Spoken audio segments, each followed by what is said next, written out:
अस्सलाम वालेकुम व्यूअर्स, इस वक्त बहुत सारी क्यूरीज हैं, लोग बहुत कंसर्न हैं बहरिया टाउन के अंदर जो पिछले हफ्ते 10 दिन से एक्टिविटीज़ चल रही हैं इनको लेके। ज़ाहिर है जिन लोगों का यहाँ पे इन्वेस्टमेंट है, जिनका स्टेक है, जैसे हम लोग हैं, हमारा इन्वेस्टमेंट भी यहीं पे, कारोबार भी हमारा यहीं पे, हम रेजिडेंट भी यहीं के हैं, हमारी बच्चों की एजुकेशन भी यहीं पे। इसी तरीके से और बाकी दोस्त जो हैं जो रेजिडेंट हैं या जिनकी इन्वेस्टमेंट है, और वो दोस्त जिनकी इन्वेस्टमेंट हमारे साथ है या जिनके जो प्रोजेक्ट्स हैं यहाँ पे चल रहे हैं, वो सारे लोग बहुत वरीड हैं। डेफिनेटली उनको वरीड होना चाहिए। जिस तरीके की न्यूज़ चल रही हैं, जिस तरीके से चीज़ों को वहाँ मैनिपुलेट करके दिखाया जा रहा है। देखिए, जो ये सीन चल रहा है या जो फेज़ चल रहा है, ये बहरिया टाउन के ऊपर पहली दफ़ा फेज़ नहीं आया। मुझे बहुत अच्छी तरह याद है, लाहौर बहरिया के अंदर भी मैंने इस तरह के बहुत सारे फेज़ देखे। इवन LDA ने लाहौर में पूरे सिटी में मुख्तलिफ जगह पे बिल बोर्ड लगा दिए थे कि बहरिया टाउन लाहौर में आप इन्वेस्टमेंट नहीं कर सकते, ट्रांसफ़र नहीं हो सकता, और इस तरह की बीसों चीज़। तो ये एक फ़ेज़ होता है।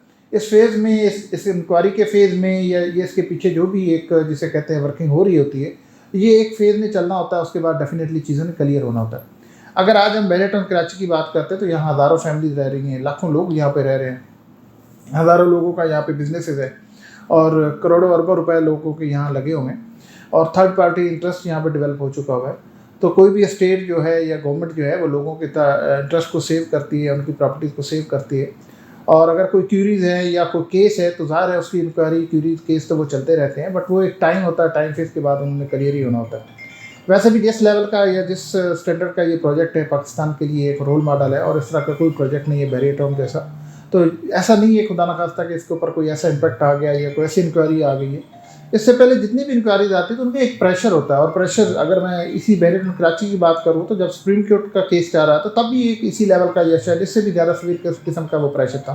तो ज़ाहिर है लोग थोड़े से प्रेशर में आ जाते हैं या पैनिक हो जाते हैं इस तरह की सिचुएशन को देख के। और एट द सेम टाइम ये जो नफला टावर वाला केस हुआ, उसके बाद थोड़ी सी भी कोई न्यूज़ होती तो लोग बहुत ज़्यादा कंसर्न हो जाते हैं। देखिए, इस वक्त जो फेज़ चल रहा है ये परेशान कौन ज़रूर है, लेकिन मैं आपको ये बताऊँ कि ये को खुदा न खास्ता ज़्यादा वरी होने की ज़रूरत नहीं है। इसमें पैनिक होने की कोई वो ज़रूरत नहीं है। ऐसा नहीं कि इस सिचुएशन से पैनिक हो के या वरी हो के आप अपनी प्रॉपर्टीज़ को सेल पे लगाएं या अपने आप को टॉर्चर करें। खुदा न खास्ता ये फेज़ जो है, ऐसा कुछ नहीं है कि ज़्यादा प्रोलॉन्ग होने वाला। डेफिनेटली इसने कहीं ना कहीं सेटल होना है, और सेटलमेंट डेफिनेटली होगी, क्योंकि ये पहला केस नहीं। इससे पहले रावलपिंडी में देखें, लाहौर में देखें, यहाँ भी इवन इससे पहले कितने केसेस आए, कितनी इंक्वायरीज आई, और उनकी सेटलमेंट होगी।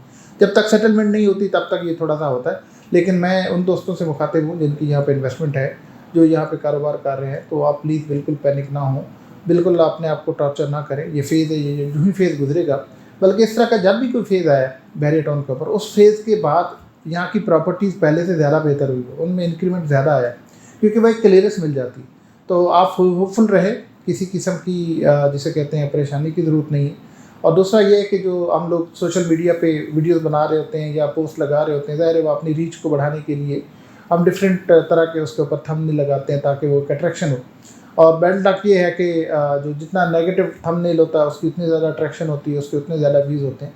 तो सम टाइम जो थंबनेल लगाया जाता है उसका पर्पस जो है वो अपने व्यूज़ को बढ़ाना है या अट्रैक्शन लेनी है। खुदा ना खास्ता इतनी कोई बुरी सिचुएशन, इतनी बड़ी प्रॉब्लम नहीं है। ये एक तरह की एक रूटीन का मैटर है। इंशाल्लाह जो ही ये गुजरेगा फिर मार्केट बहुत बेहतर हो जाएगी। और इस वक्त जो डिप्रेशन आ रहा है, प्राइसेस कम आ रही हैं, इस पैनिक सिचुएशन की वजह से कम हो रही है, या प्राइसेस जो है डिक्लाइन हुई हैं, ये इंशाल्लाह दोबारा प्राइसेस बढ़ेंगे भी सही। और ये इस बहरिया टाउन का जिस तरीके का फ्यूचर हम देखते हैं और जिस तरीके की यहाँ पर डेवलपमेंट है, इंशाल्लाह ये इसी तरीके से ग्रो करेगा, और हम सब लोगों की बिजनेसेस और हम सब लोगों की इन्वेस्टमेंट इंशाल्लाह इसी तरीके से ग्रो करेगी। इस होप के साथ कि इंशाल्लाह ये जल्दी ये मामला तय हो जाएगा, ये फेज़ गुजर जाएगा, और फिर बहरिया टाउन की रौनकें इंशाल्लाह और बहरिया टाउन की बहारें उसी तरीके से बहाल होंगी। इंशाल्लाह फर्दर आपके साथ अपडेट शेयर करते रहेंगे। Thank you so much.